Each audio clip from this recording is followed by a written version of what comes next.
This is the Glenn Quagmire we all know and love. Dear Diary, jackpot. A truly vile man. And now let's take a look at the modern day Quagmire. Thank you so much. This won't fit at all. It's perfect. He's so much tamer. But just how much has Quagmire been nerfed over the years? Let's find out by starting at the very beginning. Fair warning, we're about to get giggity. An unsharpened pencil? Check. A speed limit sign that doesn't end in 5 or 0? Check. Your mom's hairbrush? Check. You win. The episode Mission Impossible is a great example of just how perverted this dude's mind is. Just take a look at the scavenger hunt he sends Chris on. The first two are fun and normal. I know my babysitters had me searching for these on Tuesday night while my mom was at work. But see how quickly that man grabs Lois's hairbrush? Lord knows he ain't gonna be up to some wholesome family fun with that thing. Actually, we don't even have to guess what he's doing with it. A couple of teeth and some toenail clippings and we'll be ready for our date. Teeth? Toenails? Dude, you're into some freaky stuff. I'm curious if you're making a truly gross doll or casting sick, nasty warlock spells at this point with those ingredients. But I hate to admit it, all this is tame by Glenn's standards. I mean, it's actually much worse before this even happens. Lois and Peter need some babysitting help, and this is what the dude leads with. In accordance with Megan's law, I'm obligated to inform you that, you know what, that's fine. I'll take the kids. Megan's law? You mean the law that requires offenders to disclose that they are indeed offenders to their neighbors? Honestly, I'm not surprised with him. At this point in the series, he's still prime Quagmire, where a comment like this is a drop in the bucket. Eventually, though, this is all going to fade. I just really want to establish how messed up his brain is at this point, just so you know how far he's come in turning over a new leaf, pun not intended. For example, only a few episodes later and stuck together, torn apart, while Glenn takes Lois on a date, we get this bombshell. Hey, how about a couple of drinks? Certainly, sir. Martini for you and the usual roofie colada for your date? No. A roofie colada? Really? I don't think that you'll be getting caught in the rain with a lover anytime soon drinking those dudes. The show quite actively wants us all to know that this man is forced onto people, and that is, as the kids would say, not cool. Consent is key, Glenn. Quagmire's the kind of guy that'll even perv on his own friends' wives. This is actually one of the key points of the episode Blind Ambition, where Quagmire starts the episode pulling a little perverted Spider-Man action. Would you just sit down and go to the bathroom already? After the scandal occurs, Glenn gets charged with peeping, and Peter takes it upon himself to help him with his therapy so that the wives don't evict him from the neighborhood. Then we learn this is how Quagmire looks at things. Meg, get out of the way. Something tells me this is going to be a lot harder than the Spooner Street boys think, but they get into some intense training, like this fan that hovers over his privates, and if his little pickle rises, well, you can imagine that pain. He tries to put things to the test, but, well, his inner demons are hard to tame, it seems. Poor Glenn is overwhelmed and sprints off, eventually finding his personal holy grail, the security cameras. But he pushes through, saving a choking woman and clearing his name, but we all know what he was actually trying to get out of it. I was talking about how he's so bad he'll even try and sneak in on his friends' wives, but he goes one step further in a pivotal episode that really cemented him as a bad man. He very actively has an affair with Cleveland's first wife, Loretta. The episode in question is The Cleveland Loretta Quagmire, and right off the bat, we see that Loretta's not happy with her man Cleveland. Reach him down. All right. Yeah, you go in and get that. Something seems fishy, and it's not the 3-bean salad Cleveland offers his wife. I smell a cheater in the midst, and, well, I was right. Holy crap! We should go. And while Peter and Brian don't recognize who it was, we all get the sweet satisfaction of some dramatic irony moments later. What was that? Shut up and put some more of that sugar in my bowl. Dang it, Glenn, we gotta draw the line somewhere, dude. Eventually, Cleveland does find out about the affair and is generally pretty tame about it, at least until Peter and Brian really do their best to draw the anger out of him. And I'm doing you, Loretta. What the hell? Oh, you like that? Hey, Much better Peter, than Cleveland. knock it off. Yeah, you sweet thing. Get your Oh, damn you hands like off it dirty, me, you son of don't a you? The methods are questionable, but it works, and Cleveland does what any real man would. He tries to murder Quagmire.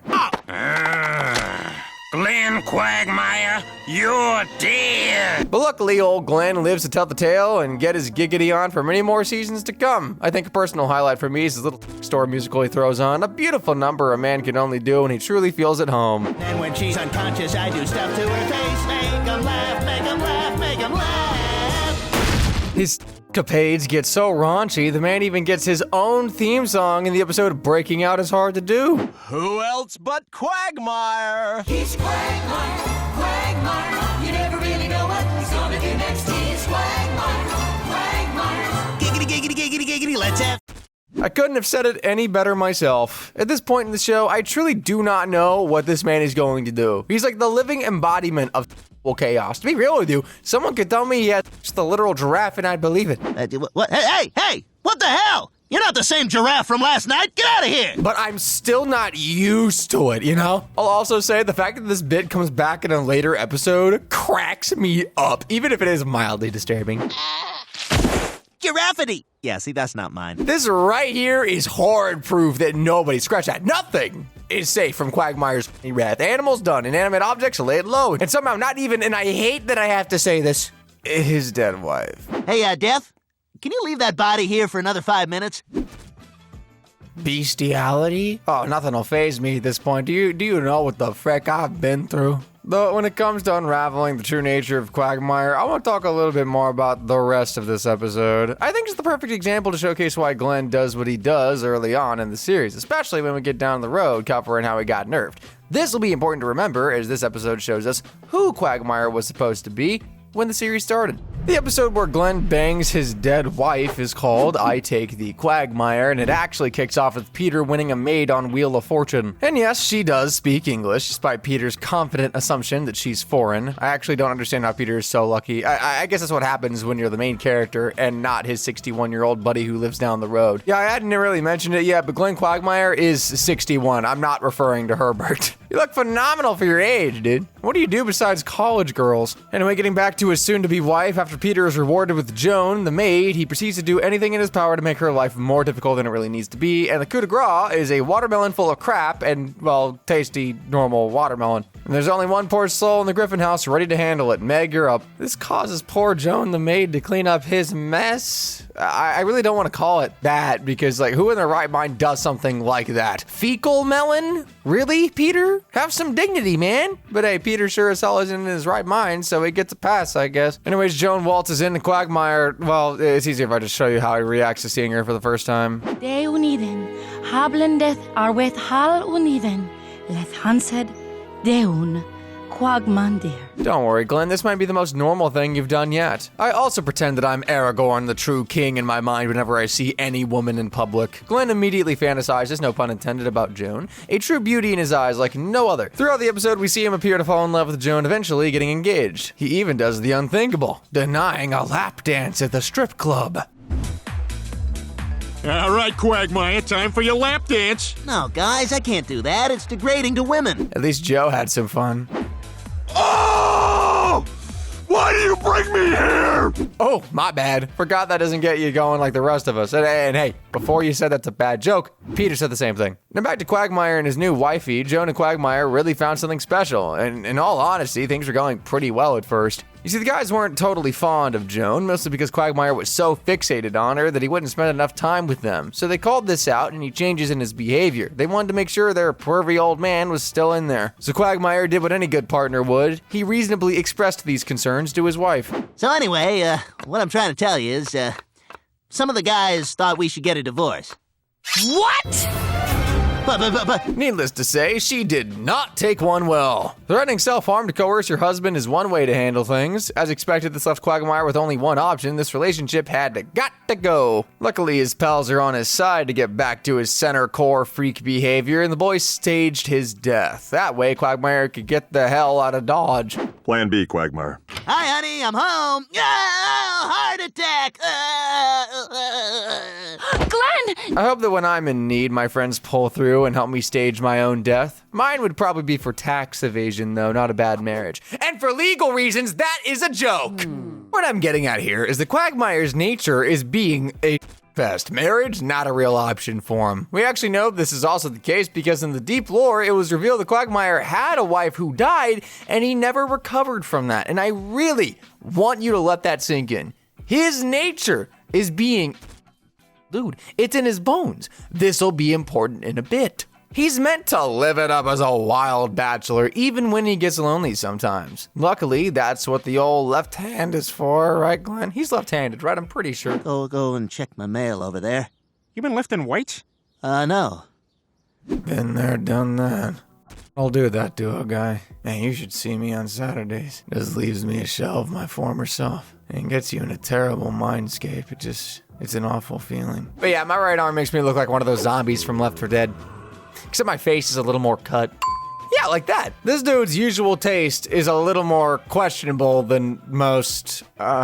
Just look. You ever accidentally to young pictures of your mom? His mother is actually super important, and we'll talk about her in a little bit. Let's just say for now, the pervy apple didn't fall too far from the pervy tree, and explains a lot about Quagmire, for better or for worse. But before we get to talking about his mom, let's talk about his sister, Brenda. For I believe I found the exact moment the writers and producers of the show decided they wanted to nerf Quagmire. And as to clarify, nerf might actually be a good thing, considering he's laying pipe into animals and zombies. But I do think it drastically impacts how funny his character actually is, considering that is his whole character. During season 10, we get the episode titled Screams of Silence, the story of Brenda Q. From what I found, this is the episode where the pivotal shift from pervert to more grounded person occurs. And if you don't quite agree with me, let me know down in the comment section below, but hear me out first, because I'm going to tell you exactly why I think this, of course. I mean, it starts off like every normal Family Guy episode. Oh my god! He must have autoerotically asphyxiated himself! Yeah, while he was watching clown.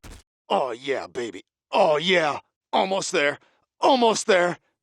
Classic Family Guy, who needs that little fancy intro sequence when you could just have each episode start with a 61-year-old pervert strangling himself, getting some good honkin' clown. So was that necessary? After choking the metaphorical and physical chicken, Quagmire is brought to the hospital, and his sister Brenda and her piece of trash boyfriend Jeff both come to pay a visit. I'm sorry. Oh God, I hope Glenn's okay. I'm so worried about him. Shut up and limp! We're in a handicap spot, you... Needless to say, Jeff is not a superb person. In fact, he's abusive, aggressive, ultimately makes Brenda feel unsafe because she is unsafe. And that right there is your indication that this section of the video is going to get a little more serious than everything else we've talked about so far. And we talked about banging dead people. So if domestic violence and such is a little too much for you, consider bouncing ahead to the timestamp on screen. This stuff ain't easy to watch.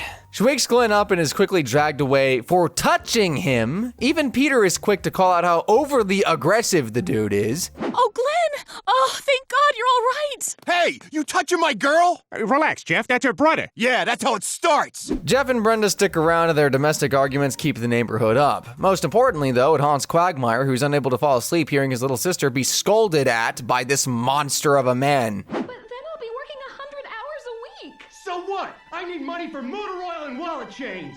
Okay, I'll ask about it Monday. Can I put my nightgown back on? No, I'm not done drawing. It only gets worse, and Quagmire stops over at the Griffin's house asking for help. This prompts Lois to then take Brenda out to lunch, and what she sees is not good. Brenda has a black eye from Jeff's violence. And like a true big brother, Quagmire has had enough. He enlisted the help of Joe to arrest Jeff, but Joe acknowledges that unless Brenda files a complaint, the police can't really do anything. Luckily, they had a backup plan. Glenn throws an intervention to see if he can get Brenda to realize Jeff is an awful, awful man. The fact that you are being abused has affected my life in the following ways. The sister that I knew and loved growing up no longer exists. The truth can be really harsh, but luckily it seeps in and Brenda acknowledges what her older brother says. It worked. Or so we thought, until D-Bag Jeff comes back. And when he does, Brenda shares a little teeny tiny secret that she'd been keeping from everyone. A secret that sets Quagmire off on a dark and twisted path. Jeff and I are getting married. I'd show you the ring, but it's under the splint. Not only is Quagmire going to be an uncle, but his sister is going to get married to a dangerous man. And what's worse is his niece or nephew is going to be around that dude. And Uncle Quagmire just cannot let that happen. And so, consumed by the added pressure of stopping Jeffrey Fiekelman, yes, that's his full name, and it's absolutely hilarious, Quagmire, Joe, and Peter take Jeff out to the woods so they can beat his ass. And while they're out there, Quagmire gets the bright idea to put his hunting rifle to Jeff's head and scare him off, but Jeff had different plans. Like this? You know, Quagmire, you are pathetic. You have to bring your friends out here with you to do your dirty work? Dramatic irony at its finest, people. Jeff, the abusive boyfriend, is locked and loaded, ready to erase Quagmire from existence. Or so we thought. With some quick thinking, Joe tells Jeff that they'll forget the whole thing if Jeff puts the gun down, and to everyone's surprise, he actually does it. Well, that's never happened before. Kinda don't know what to do next. Couldn't have said it any better myself, Joe. You know, he's incredibly reasonable for being such an awful guy. Unfortunately, he still has to go.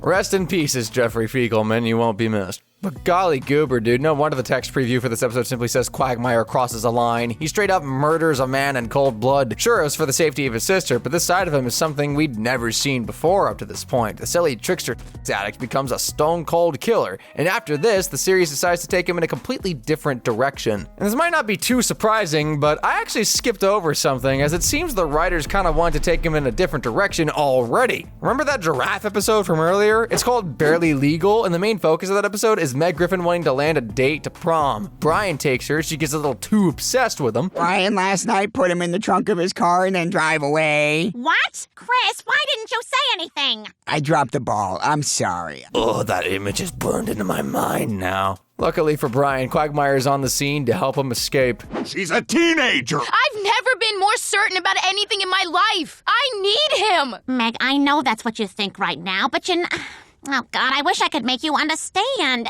You don't know what you need. I know what she needs. Now, I know what you're thinking, because I thought the same thing. Quagmire is going to try and get a little naughty with his best friend's daughter, and while this moment definitely implies that Quagmire is going to do some dirty, weird things to Meg, you'll be even more surprised with what actually happens. Quagmire starts by getting his groove on, he busts out some sexy tunes, turns the lights down low, and slips into something more comfortable. But contrary to common belief, Glenn breaks character, because it actually turns out he had some truly solid advice for her. Meg, I've watched you grow up from a playful little girl into a very special young woman. Now, you probably just think of me as square old Mr. Quagmire from next door, but I've been around the block a few times, learned a couple things, and I can tell you this. There's no reason to grow up too fast. Teenage girls are exposed to so much these days. I can see why a relationship looks glamorous, but you've got all the time in the world and a lot of wonderful experiences ahead of you. Well, that's genuinely moving, dude. Maybe just wear some clothes next time. You don't need to bust out the mankini. Now, for a frame of reference, this episode is from season 5, showing just a little bit of foreshadowing for his nerfed character shift that occurs after the story of Brenda Q. And while I've been talking about this whole time about this nerf, what does that actually mean? Does he square up, get a wife, settle down, have some non-giraffe babies, or does he turn a new leaf and drop altogether? Well, let me show you exactly what I mean when I break down the next Quagmire-focused episode. It's called Quagmire's Quagmire, and it's from season 12. And the real meat potatoes kick off when Quagmire goes to the computer store to get his laptop fixed due to some questionable viruses showing up. Not a fixed pieces of junk? Haven't been stumped yet. I mean, in all fairness, he did only recently discover computer services, so it's to be expected he accidentally went to the website kinkylatinas.net, a notorious hotspot for viruses. Don't ask me how I know that. Luckily, Sonia the clerk comes in clutch. Personally, I'd recommend college Latinas. I mean, I want to see Latinas, but I also want them to Speak speak English. Yeah. Yes, exactly. And in that moment, Quagmire has truly met his match. Sonia is Quagmire's very own Quagmire. Oh, that's why the episode's named that. I can't tell you how many times I've covered this episode on this channel alone, and I didn't get why it was called that. Oh my frick, I'm dumb. And throughout the episode, this really shows. Glenny Boy is like a kid in a candy store. If the candy store was a super kinky woman, he ends up in handcuffs after a wild night on their first date. Then he pulls a Marvin Gaye and gets it on at an empty basketball court, partaking in a little bit of at his old principal's expense. I promise, Principal Jacobs, I will never do that to you. Quagmire and Sonia's deviancy hits its healthy peak when they start covering themselves in paint. That way, they can create intensely passionate artwork over an empty room, like a bunch of college art students probably would. But I hear you saying now, I thought you said he changed. This is pretty classic Quagmire behavior. And yes, you would be right. The episode starts off trying to frame Quagmire as his normal self, but that all changes when Sonia goes a little too far one night. What twisted, deviant act you've thought of this time? I want you to have with your father. What? Yep, and I'm gonna watch. Hi, Glenn. Are you crazy? No way! Yeah, that's too much. Quagmire draws the line to his parents not full on getting it on with them, or at least that's where he tried to draw the line, but Sonia pushed him to do more and more and more, ultimately revealing that Quagmire's love life became a living hell. No, wait, give me those.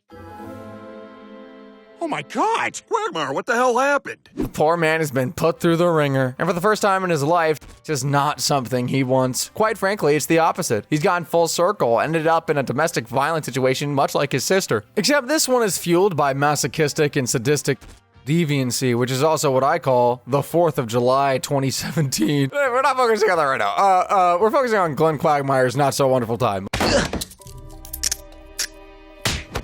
This is one of your fantasies, right? Public humiliation? Yeah, no, I don't think so, Sonia. Pretty sure the man is tapped out for a long time. At least you weren't using weapons. Oh. Sonia, stop, please! Okay, well, at least it's only brass knuckles. That's gotta be worth something, right? Oh, I'm gonna clean out your trunk. Giggity. That's my word. That's my word! And he's gone. Yeah, their relationship escalates to a terrifyingly unsafe level for our giggity guy. Thank goodness his good buddy is a cop ready to save the day at the 11th hour. It didn't jam, Peter. The gun was never loaded.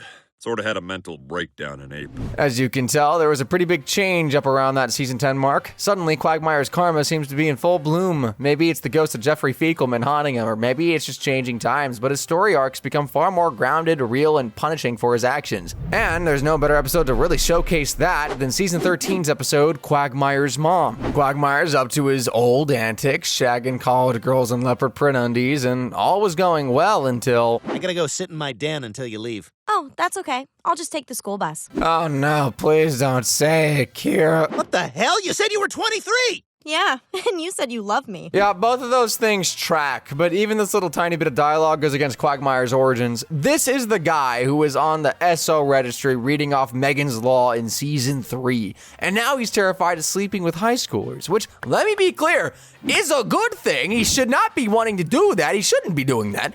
But it's clear as day that the writers have made his character way more tame than he used to be. And they're going even further by having him face serious consequences for it. Quagmire, I'm afraid you're under arrest for statutory... Serious criminal charges. The dude orders roofie coladas, and now he's facing 20 years of jail time. What happened? Where did things change? All I know is this episode actually reveals a lot, as Quagmire reveals that his nature isn't that at all. Instead, it was how he was raised that caused him to be like this. He's a fiend due to his mother's promiscuous behaviors. How do you feel? Really? Could you put him back so I can push him out again? I was born 9 times that day. She's built differently, and she's also kind of bad, I won't lie. He goes on to reveal some actually sad stuff, like how he only learned the alphabet by memorizing the names of all of his mother's boy toys. Art, Bob, Chet, Don, Ed, Frank, Gus, Hal, Irv, John, Ken, Lou, Matt, Ned, Oxpat. Ooh, rough stuff. And what's even worse is she went to his high school prom and hooked up with a high schooler. Like mother, like son, I guess. Ultimately, this episode humanizes Quagmire, showing that his terrible and rotten behavior throughout the series is a result of how he was raised. And I did not expect Family Guy, of all things, to tackle nature versus nurture, but hey, we get a little surprised every now and then. And remember what I said earlier? Editor, run the tape back real quick for me, please. What I'm getting at here is that Quagmire's nature is being a pest. Marriage, not a real option for him. We actually know this is also the case because in the deep lore, it was revealed that Quagmire had a wife who died, and he never recovered from that. And I really want you to let that sink in. His nature is being a... Dude, it's in his bones. This'll be important in a bit. This totally contradicts everything the series built up Quagmire to be. He was always supposed to be naturally like that. There's no sign of his mother's bad habits causing him to be like this. Sure, it's not a full retcon, but it feels like one. This was clearly never supposed to be Quagmire's true path, but something happened, and now the creators want him to be a grounded and redeemable dude. Clear as day that the creators wanted to try and find a way to excuse him for his actions. They wanted Quagmire to have a reason for all the stuff so he could eventually break out of that pervy gimmick, have a positive character arc or something, I don't know. But there's a problem with that. They kind of just stopped caring. There is no actual definitive positive character arc Quagmire has gone through since these episodes. And even if he did, that's still no longer who he was. He's a addict. It's Family Guy. Dude's a shell of his former self, and he's way too far past the point of no return for them to try and run it back. Quagmire should be a man having sex with lizards, making little dragon babies like that fricker from Shrek, Donkey, not a dude who owns a cat cafe. What is all this? I happen to own this place. It's a cat cafe. I want to know the same thing, Brian. Yes, people, this is real. They took Quagmire, a man whose entire joke and reason for existing is crude, brash humor, turned him into a cafe owner. Not a maid cafe like the ones in Japan, a cat cafe. I mean, like actual felines, not like... But ultimately, it culminates into something I never thought I could imagine. It went too far with this one. Meet the enemy of all classic Quagmire fans, L. Oh my God! Quagmire and the librarian? I'm with you guys. Look, this is no slander at Elle's appearance, vibes, or anything of that nature, but Quagmire finding a stable and healthy relationship. Say it ain't so. She better be cool at least. Elf, what are you doing? Oh, Glenn. Hi. Hey, all right, Elle. I'll see you. Got mad game, respectable. Okay, maybe we should, and it gets worse. Just wait until you hear the reason why she cheated on him. The problem is in bed. You've never given me an... That's actually just plain disrespectful to Quagmire. He's a panther, the man who can give anything a good time. And he can't get Elle to finish, you know what I mean? Giggity, giggity, what? That ain't Quagmire. I don't even know what you are. What's that one scene from Breaking Bad? I don't know who you are. I don't even know who I'm talking to. What's even wilder is this little action shattered another part of his entire shtick. And then I got a cease and desist order from the people who licensed the word giggity. What? Yeah, it's a standard franchise agreement, but apparently it can only be used by men who can satisfy their partners. Oh, God, what am I gonna do? First you take away his dignity, then you take away his giggity. That is soul-crushing. And yes, to be clear, I'm allowed to say giggity. I know how to satisfy my partner. Isn't that right, sweetie? All right. Quagmire, I'm sorry, man. Disney shackled you worse than Sonya did. They gutted you, exposed you, ruined your whole vibe. You've been nerfed into the ground, and I can only hope that one day they let you rise like the glorious, deviant phoenix you fracking are, instead of whatever this is. But yeah, all right. Anyway, if you're looking for some more crazy Quagmire content, I think you'd really enjoy the video on screen right about now. I break down every possible STD Quagmire has, and you just simply are not ready for the sheer insanity that is. So go watch it for him. He needs a win. Until then, I'll see you next time. Thanks for watching. See ya.